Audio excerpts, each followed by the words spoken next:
Guys, welcome back to yet another episode of the PS2 Collector, episode 38. Now, on this episode today, I picked up some absolute masterpieces on the PS2 as well as another Japanese exclusive. Guys, stay tuned because you definitely do not want to miss this.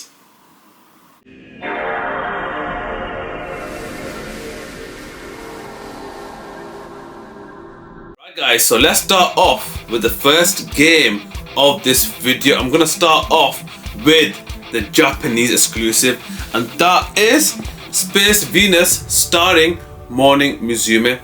So this game is an interactive band game, so you get to watch a band and you can control the camera of what you want to see. So it's got an entire stadium and you get to control the camera left and right, have a 360 vision of the entire scope, which is quite unique for its time, and it was made for the Japanese market. If it was released in the West, we never would have got it, because what's the point playing the game, just control the camera watching backstage footage? It's like a DVD game. It's like one of them old live interactive DVD game. That's what it is. So for it to get a PS2 release, it's quite unique. And the unique aspect was the 360 camera. So as you know, with Japanese games, I got this limited edition. There's nothing much to it. I only get one thing, and that is, let me show you, a Space Lagoon passport. So yep, I am an honorary citizen of Space Venus. Right, what is it? Oh, actually, it shows you each member of the band. So you get all these band members. What else? Oh, hang on. Look at that. Imagine going to an airport showing all this. It doesn't make any sense. And yeah, guys, that's all you get with it, is a space passport. It's quite unique, quite rare. And for £12, you can't go wrong. I'm just gonna put this away. And guys, this game's quite unique. If you do enjoy music from Japan, this game is definitely up your alley, but other than that, it's not my cup of tea. Game number 266, the Japanese exclusive, Space Venus, starring Morning Musume.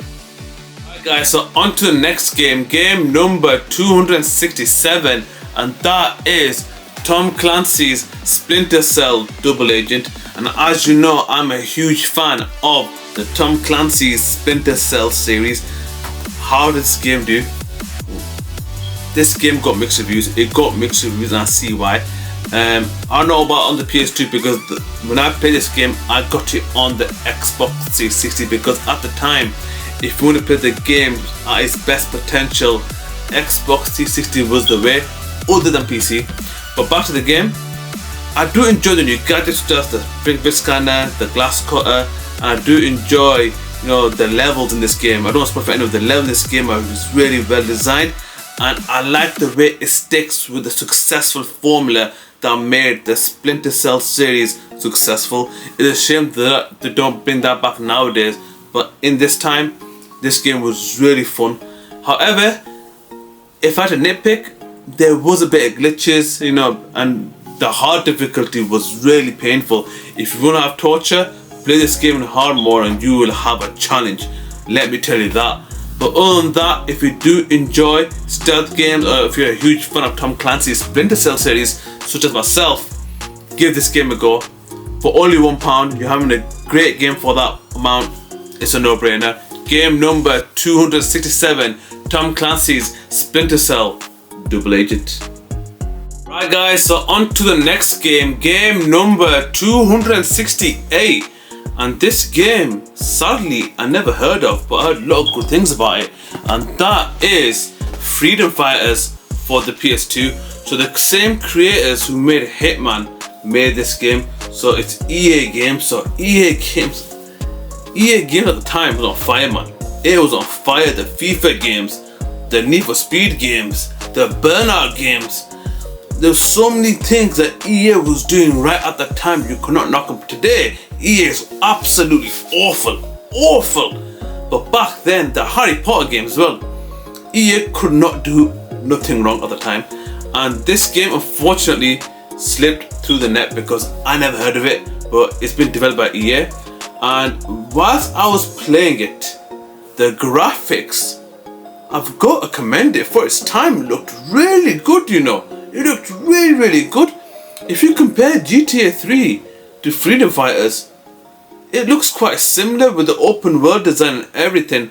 I did enjoy the 1v1 when I was playing it the other day. And guys, the story of this game as well, like, it's where you be a plumber and you basically, from a plumber to a leader of a resistance against the invading enemy of the Soviet Union.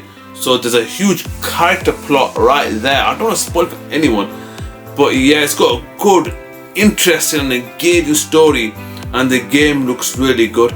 And again, I say in nearly every video, the PS2 man always brings up surprises, and games like this, I've got to give this a go. I've got to give this a go, because if they made Hitman 2, you know that this game has something about it.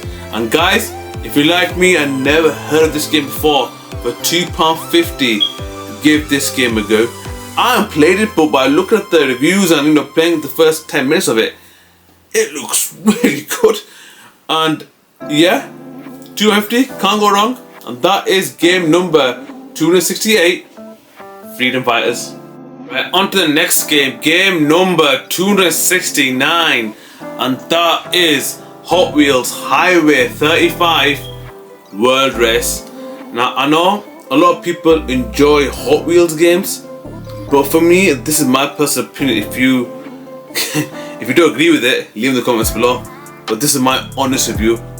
I think when it comes to Hot Wheels games, they're too repetitive. It's fun at the beginning, it's really fun at the beginning, but it just gets repetitive and you just keep doing the same stunts over and over again.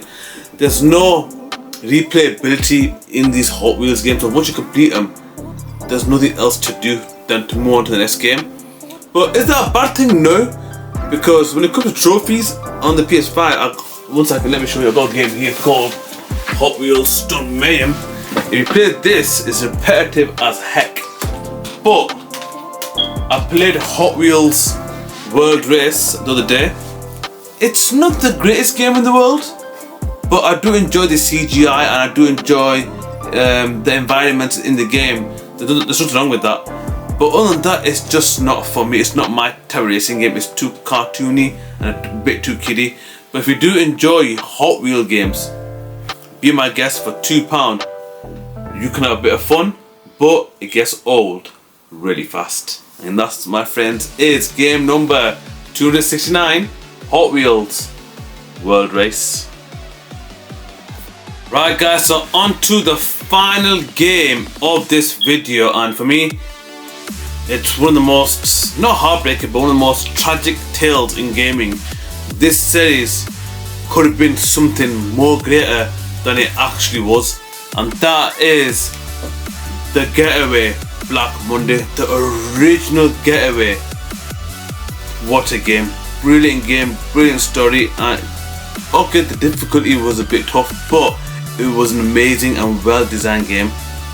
This game for me, mixed bag. I got to commend the attention to detail. There was real life places in London put into this game, and the map to discover. My word, this is what I mean. When the developers spend loads of time on cars, the open world and environments, they did a really good job. But what hinders this game is it's got a lot of mechanical issues. Yeah, it does have a lot of mechanical issues, such as the camera. The camera's terrible in this game. For me, it's nowhere near as great as the original.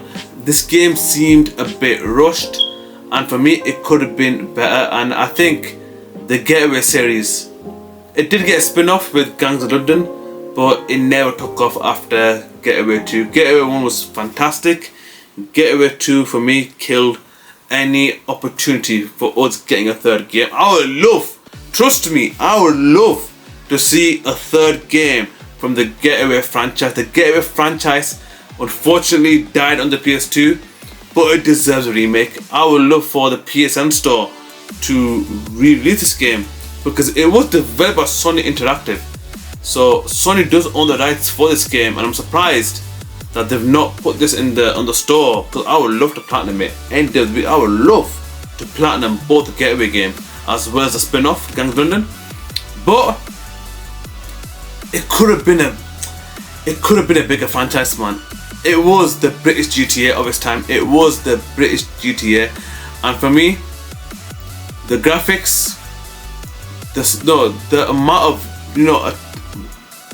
of trouble that the developers had to go through to make the city in this game feel as real as possible is commendable. Because you are not gonna get developers in today's, with better technology and better, development teams. They won't make the effort that this team did with Getaway Black Monday.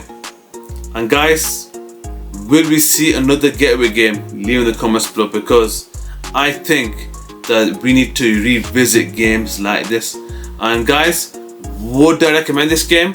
Yes, but please play them both. Play them both. The spin-off, give or take. But for me, if you're a massive fan of GTA and you've not played the Getaway games, give them a go, because you can't go wrong, because they're very well designed, and you can tell the amount of effort that they have to go through to make a great game. We have to pay homage to that. And for £8, guys, trust me, it's worth the money, because you're gonna have a lot of fun and you're gonna have a lot of things to discover in London.